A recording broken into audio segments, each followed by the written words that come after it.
মহিলা, তুমি জাতিকে পাপী করে, তোমার অঙ্গ প্রত্যঙ্গ জাতিকে দেখিয়ে জাতিকে জাহান্নামের দিকে ঠেলে দিয়ে তুমি নিজেকে শিক্ষিত মনে করো না। ভুল হিসাব তোমার বিদ্যাকে কবর দিতে এসেছি, তুমি মনে রেখো।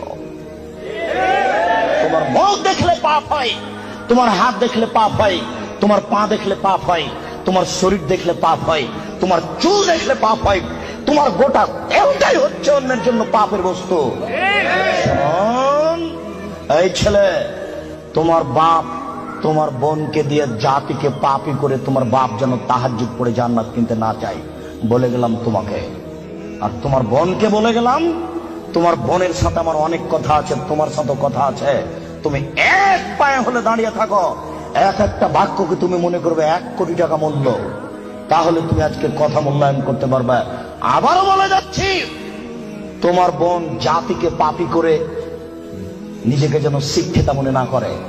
এই ছেলে, তোমার বোন জাতিকে পাপী করে যেন নিজেকে শিক্ষিত মনে না করে। ও শিক্ষিত নয়, ও বন্য, ও বর্বর, ও অসভ্য, ও অশিক্ষিতা। তোমার বোনকে যদি আমি বন্য অশিক্ষিতা প্রমাণ করতে না পারি, আমি জাতির সামনে বক্তব্য দেব না। তোমাকে বক্তব্যের সূচনাতে আর একটা কথা বলে যাচ্ছি, শোনো।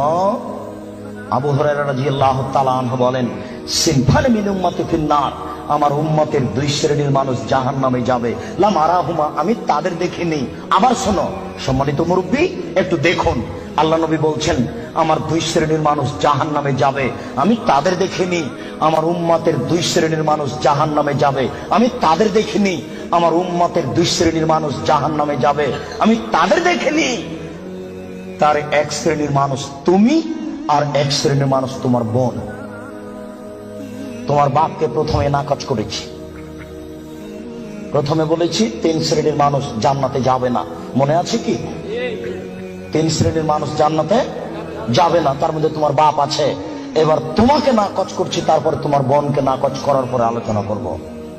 শুনুন, রাসূল সাল্লাল্লাহু আলাইহি ওয়াসাল্লাম বলেন, আমার উম্মতের 1 শ্রেণীর মানুষ হবে মাহুম সিয়াতুন, তাদের হাতে থাকবে লাঠি, কাজনাবিল বাকারে, গাভীর লেজের মতো। আমার উম্মতের 1 শ্রেণীর মানুষ হবে, তাদের হাতে থাকবে লাঠি গাভীর লেজের মতো। গাভীর লেজের মতো মানে একদিক মোটা একদিক চিকন। গাভীর লেজের মতো মানে একদিক মোটা একদিক চিকন। আমার উম্মতের 1 শ্রেণীর মানুষ হবে, তাদের হাতে থাকবে লাঠি গাভীর লেজের মতো, এজরে মুনাবিহা, তারা তা দিয়ে মানুষকে মারবে। এই ছেলে, তুমি ঢাকা বিশ্ববিদ্যালয়ে ভর্তি হয়েছো, তোমাকে দেখছি